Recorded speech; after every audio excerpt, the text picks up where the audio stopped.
मानव इतिहास को देखें तो धर्म ने दुनिया भर में नरसंहार और जनसंहारों में एक अहम भूमिका निभाई है। हाल ही की एक घटना है जब कश्मीर में 27 पर्यटकों की धर्म पूछकर बेरहमी से हत्या कर दी गई। यह कितना विरोधाभासी है कि धर्म का मुख्य उद्देश्य शांति और प्रेम फैलाना है, लेकिन सदियों से यह नफरत, क्रूरता और जनसंहार का कारण बनता आया है। कोई भी धर्म नफरत नहीं सिखाता, इसलिए ऐसा लगता है कि जो भी चरमपंथी लोग इस तरह की हिंसा करते हैं उन्होंने अपने धर्म को सही तरह से समझा ही नहीं। इसीलिए इस एपिसोड में मैं आपको एक अद्भुत यात्रा पर ले जाने वाली हूँ, आध्यात्मिकता और विभिन्न धर्मों की उत्पत्ति की यात्रा पर। साथ ही जानेंगे कि इन धर्मों के पीछे क्या उद्देश्य छुपा है। तो आइए चर्चा करें, क्या वास्तव में एक ही ईश्वर है या अनेक? और क्या कारण है कि हर संस्कृति ने अपने अपने ईश्वर बनाए? क्योंकि सच्चाई क्या है यह हम शायद कभी जान नहीं पाएंगे। हेलो, नमस्ते, I am Jenila and welcome back to myth, history and recipe. So let's start with today's mind-boggling journey of knowing about the origin of the concept of religion. प्रारंभ में प्रारंभिक मानव एक ऐसे रहस्यमयी संसार में रहते थे जिसे वे समझ नहीं सकते थे। सूरज का उगना, बादलों की गड़गड़ाहट, नदियों का बहना, सब कुछ आत्माओं से भरा प्रतीत होता था। इस विश्वास को एनिमिज्म कहा जाता है। इन अदृश्य शक्तियों से संवाद करने के लिए मानव ने अनुष्ठान रचे, अग्नि के चारों ओर नृत्य किया, गुफाओं में चित्र बनाए और मृतकों को सम्मान पूर्वक दफनाया। यहीं से आध्यात्मिकता की यात्रा शुरू हुई, विभाजन नहीं, जुड़ाव के लिए। जैसे जैसे मानव सभ्यताएं बनी, उन्होंने जीवन के हर क्षेत्र के लिए देवताओं की कल्पना की। वर्षा, फसल, युद्ध और प्रेम के लिए मेसोपोटामियाई लोगों ने अपने देवताओं के लिए विशाल जिगुरात बनाए। मिस्रवासियों ने रा और ओसिरिस जैसे देवताओं की पूजा की। ग्रीक ने ज्यूस, ज़ेथेना और अपोलो की महाकथाएं रची। मंदिर सांस्कृतिक और राजनीतिक जीवन के केंद्र बन गए। लेकिन धर्म का उद्देश्य जीवन को समझना था, न कि उसे नियंत्रित करना। प्रत्येक प्राचीन संस्कृति ने अपने देवताओं का एक परिवार बनाया। नॉर्स लोग ओडिन और थोर में विश्वास करते थे।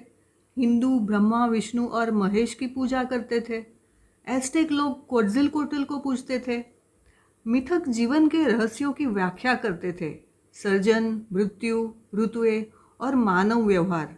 ये कहानियाँ पीढ़ियों तक सुनाई जाती रही, लेकिन किसी भी देवता ने कभी यह नहीं कहा कि दूसरों से घृणा करो, यह तो इंसानों का काम था। समय के साथ कुछ संस्कृतियों ने एक सर्वशक्तिमान ईश्वर में विश्वास करना शुरू किया। यहूदी धर्म ने यहोवा की घोषणा की। जरथ्रुस ने अहूरा माजदा की पूजा की। ईसाई धर्म ने यीशु मसीह के संदेश फैलाए। इस्लाम ने अल्लाह को सर्वोच्च बताया। इन विश्वासों ने अरबों लोगों को आशा और दिशा दी, लेकिन हमें याद रखना चाहिए, ये संदेश जोड़ने के लिए थे, तोड़ने के लिए नहीं। प्रेम सीखने के लिए थे, युद्ध के लिए नहीं। एक ईश्वर का मतलब एक मानव जाति है, न कि एक ही प्रकार के लोग।